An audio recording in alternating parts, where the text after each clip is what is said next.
So now, as we're in 2022 and we move forward, businesses are, of course, demanding that all of us who work in the space need to be data first and digital first. But we have to ensure that the data is captured at every touch point. We talk about this all day long, from that minute that someone clicks in a Google search. I'm ex-Microsoft, but I'll say Google. All of this is really important, but the most critical piece of all this is, and it would help if I fast forwarded through the slide, is around engagement. And so when you look at all of these concerns, and at the dictionary definition of omnichannel, engagement is at the center of that. How we're connecting through every action, every channel, and creating meaningful experiences at every single touch point. Now, what becomes interesting is that events have a hugely important part to play in a comprehensive strategy, and they can contribute in a massively meaningful way to the engagement piece. And even if you are focused on digital marketing, bringing that together becomes very important and can add impact. One study that we looked at showed that 75% of marketers found in-person events the most effective form of marketing. And even more importantly, what's interesting here is 93% of consumers felt that live events had a larger influence than TV ads. And while in markets such as the UK, maybe TV ads aren't as fluent, but when you think about those experiences that you have in front of your screen, 93% of consumers felt that being in the room actually was a larger influence on what they bought and how they engaged. So what's clear is that the active nature of meeting people face to face can provide a much greater depth of connection between consumers and brands than more passive forms of marketing. And if you'll indulge me here, what's interesting is that there's some real truth behind these statistics. Both of these are referencing live in-person events. And there's a lot of work to be done in recognizing that everything doesn't always have to be digital. Or at least we need to redefine in our minds what digital is referencing.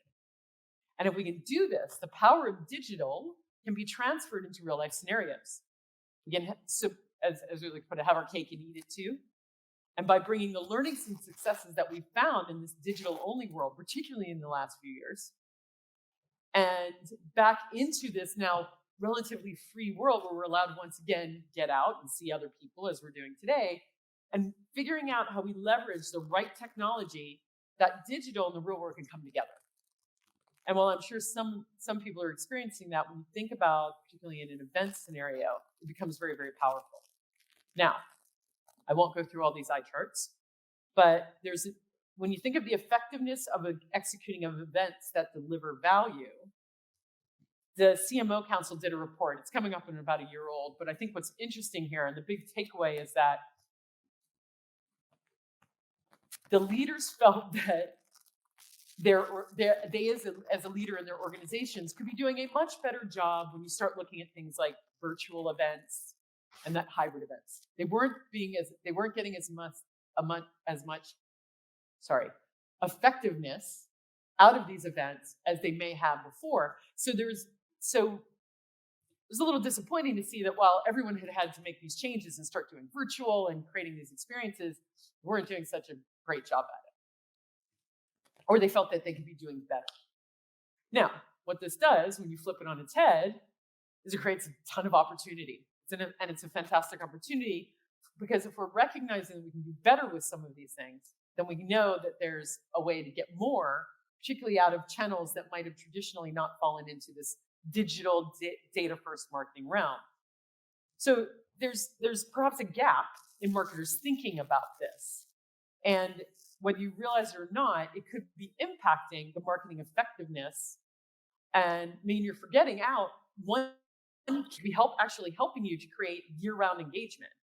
And this is where you can get power you may not have even known from events, as an example, within part of your overall mix. So this is something we like to call the power of engagement.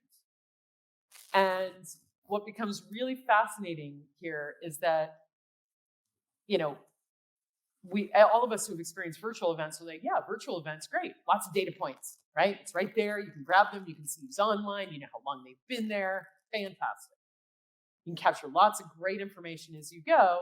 and it'll help you to understand how people are moving through that customer journey. Well, but what becomes very interesting is that it doesn't matter if it's virtual, and because you can still use technology to harness all of that data and integrate that information across the entire customer lifecycle and create unique differentiated experiences, whether it's a virtual experience you want to create or actually something that's in the room right now. So what do I mean by this? One of the best examples that we've had over the past few years was from our own experience at CVENT. So I'm going to use that as the case study of sorts for this. So bear with me. We're going to go back a few years, back in time, pre-pandemic. In-person events, preferred event type. We were going to conferences. There was probably conferences every week. Were you actually considering sitting at home, like we have an audience today watching them? Probably not. Or certainly not at the level that you might have before, because the norm was we went to a thing. There might have been a webinar, there might have been Zoom, there might have been small training things, but conferences at scale probably wouldn't happen. And what's interesting is that according to the Harvard Business Review, face-to-face interactions are an astounding 34 times more successful at getting what you're after than a written-based communication. So let's go get in the room together. That's what we did. In-person events encourage interaction between attendees, your sponsors, the event hosts. That depth of engagement, the networking that you've all done here, really important, both personally, professionally, and we are tribal beings. We want to be with others generally. The challenges that come with that is that you lose the breadth of engagement. So reaching a large number of people, your overall engagement and the data that you get from that is limited to people who can physically access the event. Now, and what also came with that is that in a lot of organizations, particularly large one, your events team sat over here where all your digital marketers might have been somewhere else. So the digital marketing teams were almost siloed. And while a lot of digital marketers were focused on breadth, you had your event planning teams who might be focused on depth. Now, a lot of organizations, those teams are in the same marketing org, but in many it was separated. And that was the case actually at CVENT. I'll talk a little bit about that. During the pandemic, couldn't go in the room anymore. For CVENT, we were an on-site event technology platform. We had to rebuild the entire platform to virtual, and we did that in a matter of months. We have since, gone on to improve it and integrate everything up, but that's a conversation to be had out there. But what's interesting is that the explosion of scale of breadth of engagement, both in pure number of events supported and the reach of new audiences due to a virtual event's accessibility, and losing those limited barriers to entry, it all exploded. Organizations that had never hosted events before were suddenly thrust into this space and trying to figure this out and often learning on the fly. In fact, data shows that businesses and consumers alike experienced 5 years of digital adoption progress in the equivalent of 8 weeks' time during the initial onset of the pandemic. That came from McKinsey. 8 weeks. And the other amazing stat, which came from it's called the GBTA, or the Global Business Travelers Association, was that in 2020, they saw a 290% increase in virtual meetings over the year before. That's what we had to do. How are we going to engage? So what we saw is that virtual events became this powerful tool for reaching large swaths of attendees from a variety of backgrounds, roles, functions. There were event assets that you could bring that existed outside of time boundaries. So suddenly you had all this great content that you could just have live on and use in multiple ways, in a way that you might not have thought about when you were doing a live event. Maybe you recorded it, but did you edit it? Did you do things with it? The virtual event, you suddenly had this stuff right there, and your digital marketing teams were suddenly being brought into the conversations, I think, in ways that in some organizations they hadn't been previously. Now, the downside? Attention span. The fact that you will sit here for 30 minutes, fantastic. The land of the hour-long keynote, probably dead. I have a conference coming up. I'm doing TED Talk style. No one can handle more than 10 minutes. If I'm doing well, there won't be a lot of phone and laptop interaction. But in a virtual space, and when we were all sat at home, the dog, the kitchen, the children, whatever those distractions may have been, and even now back in the office, your level of attention and your ability, you're having to multitask means that virtual events it becomes a little bit harder to keep people engaged. So now we're coming out of this post-pandemic world, we're a little bit farther through it. What becomes very interesting is that when hybrid events, organizations that are mixing virtual, in-person, how they're considering hybrid, you suddenly, as you build that into your portfolio, combine the benefits of both, meaning that your live events channel seemingly appears as your most complete channel in your mix because you're connecting these things up, taking your learnings from the virtual space, how you're using technology, and bringing that into the live world.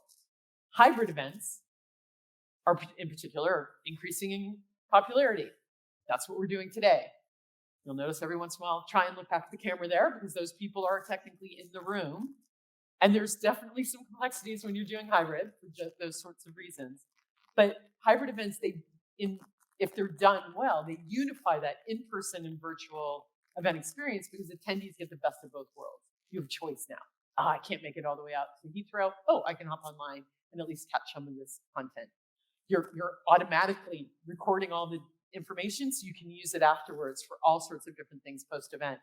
So for a marketer, it becomes a bit of a gold mine, almost to the point of having too much content to figure out what you're going to use.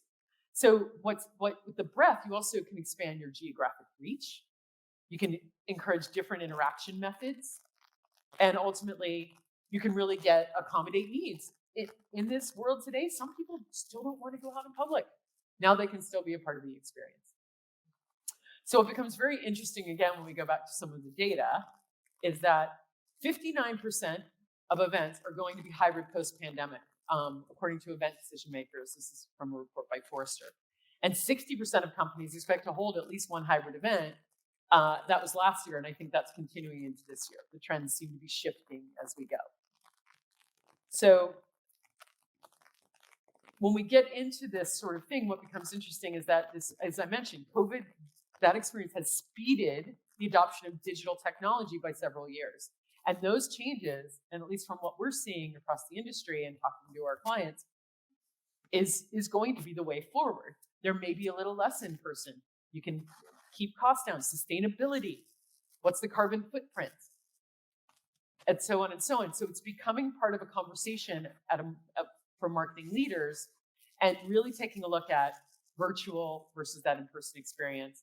And particularly for event planners, it's clear that that pandemic has really started to shift. And more importantly, has made it part of a conversation that I think a lot of senior marketers and people who work more on the digital side of it may not have thought about. It's stock and trade for us. It's what we do all day. But when we talk to our clients, suddenly they're like, oh, events in the mix. But bringing it back to data and digital, what we love, the beauty of an event platform, and if you have the right technology, suddenly you can track all those touch points.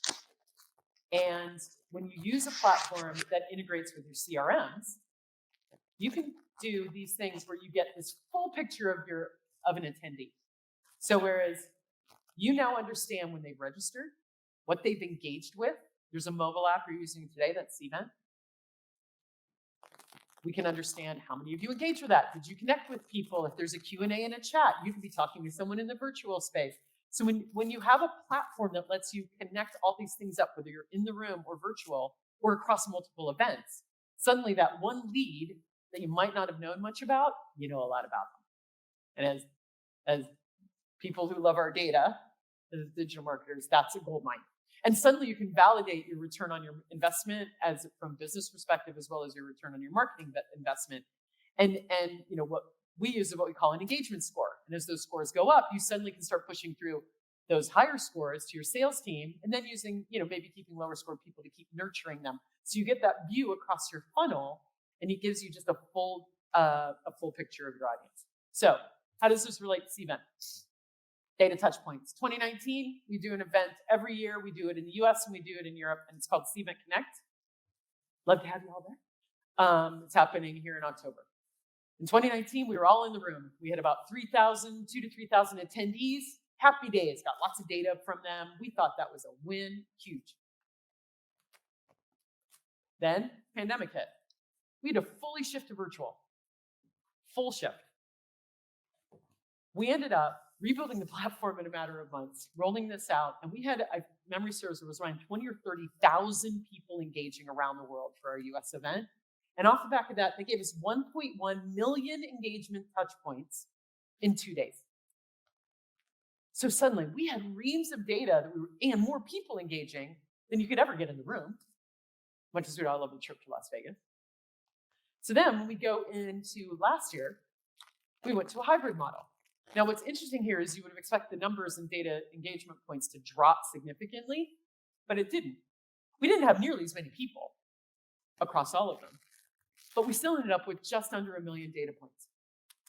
So when you start thinking about the power of what technology can inform, whether it is this real-world experience, you suddenly get touch points that, again, through the customer journey, whether you're doing an event that's very early stage funnel, all the way through to a hardcore sales meeting where you're trying to close deals, you're getting that understanding of your audience, which is so critical to all of us and how we figure this out.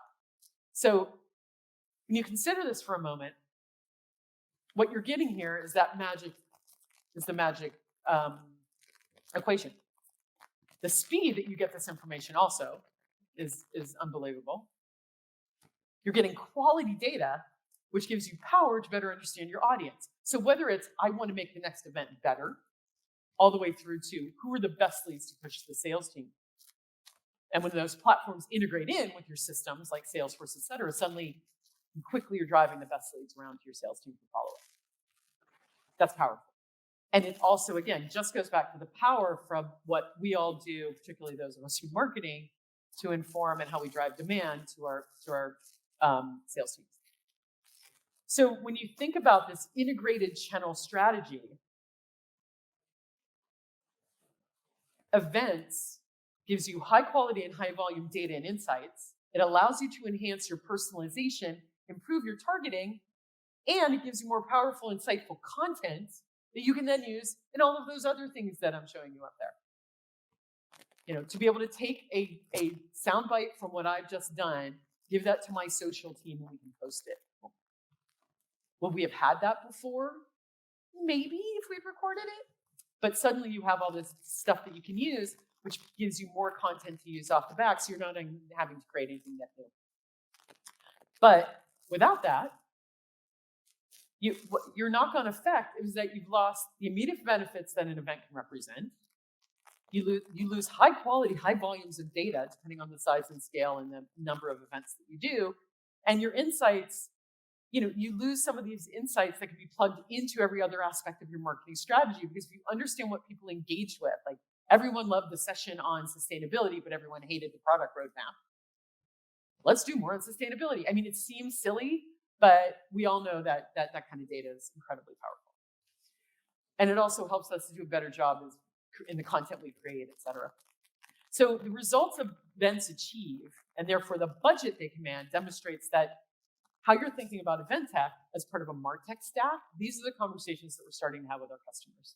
So when you're integrating these things together, it provides power that can help everyone to do a better job with their marketing. And so you're getting quality and quantity and speed. So it's kind of a perfect world when you snap it all together. So bringing it back to this idea of the power of engagement, the insights that you get just add to another tool in the arsenal, tool in the tool belt, with red analogy is there, and can be critical to an overall strategy. So this is where just doing, so whether you're an old school marketer like myself, or of the new school, so to speak, if you're not thinking about how events can fit in, even those of you who are very, what I would call now, digital marketers, we spend a lot of time, most of us, who are in this our demand gen organization, thinking about how we can get more out of our events. And where do we do a webinar? Where do we do a product seminar? What do we do online? What do we do in the room? And how do we use all that data to inform the right content that we need to go off the back of that? So events gives us almost an education in real time as we go along. And when you think about the customer journey, we've all seen different versions of this. From awareness all the way through to purchase, events can be half of your marketing mix. And so if we're thinking about these at that tactical level, that all informs your strategy.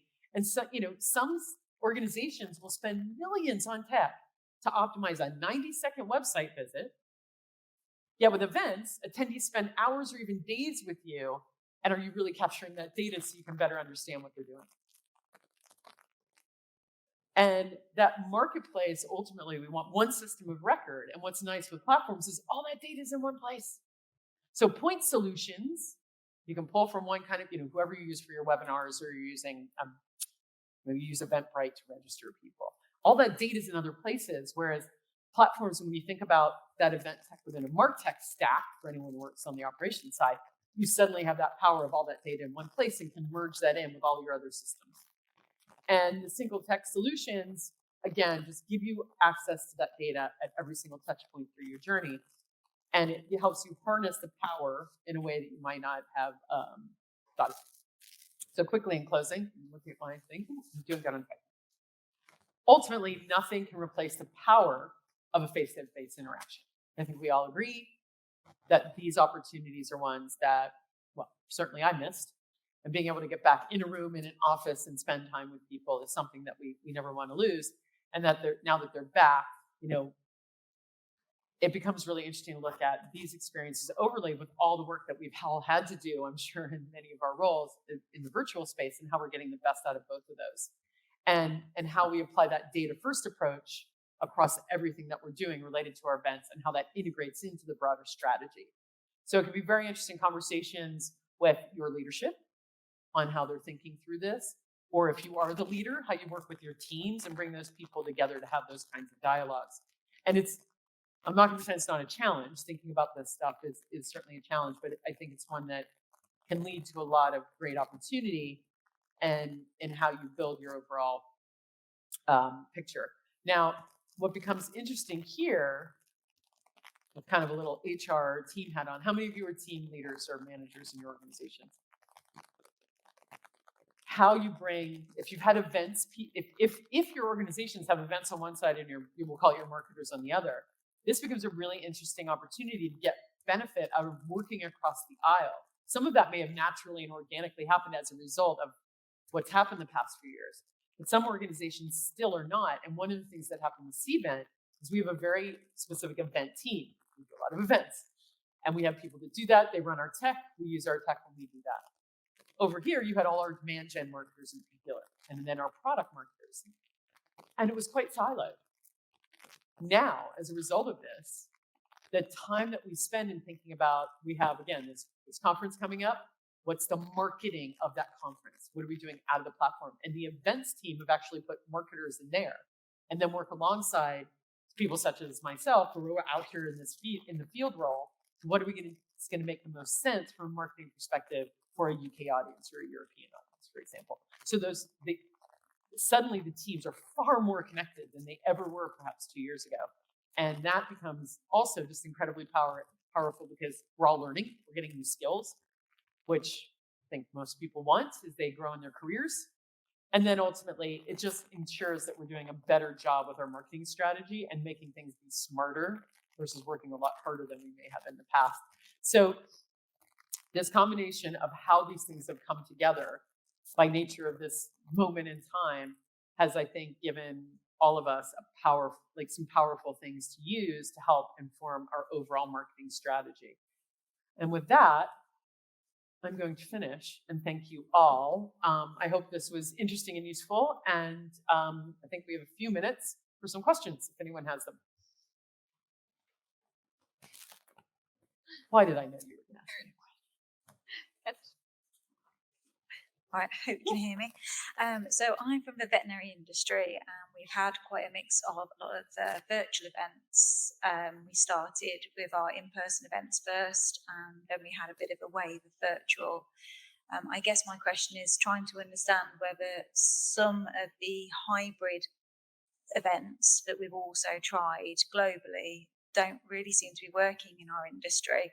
And I don't know if that's because we're from a more of a clinically orientated background, or whether we're just shunning and booking the trend to the point where we actually this year are considering not going for any hybrid and only going for in-person events only. So I don't know, is there a mix across different professions?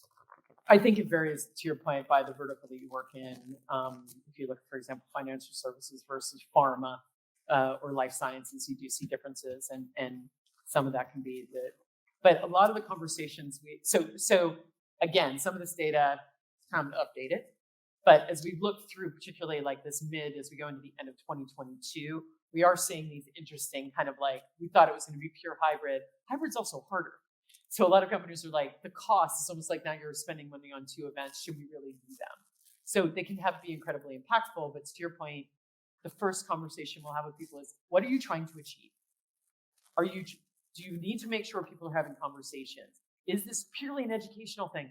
Is it like a bunch of people hands-on working with their laptops? So if you're clear on what you're trying to achieve and what your goals are, backing into the type of event becomes sometimes, you might have thought that you needed to do hybrid, and then you're like, well, no, this is only about pure networking. Let's just go in the room, or let's just do it purely virtual.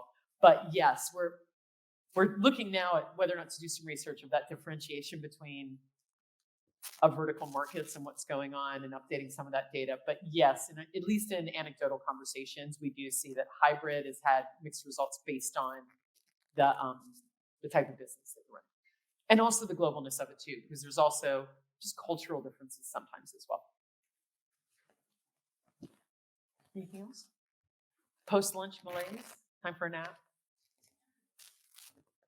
I think they should bring naps back. I'm just saying. All right. I'm here all week. I'm around later on today if anyone wants to have a chat. And thank you again. Appreciate it.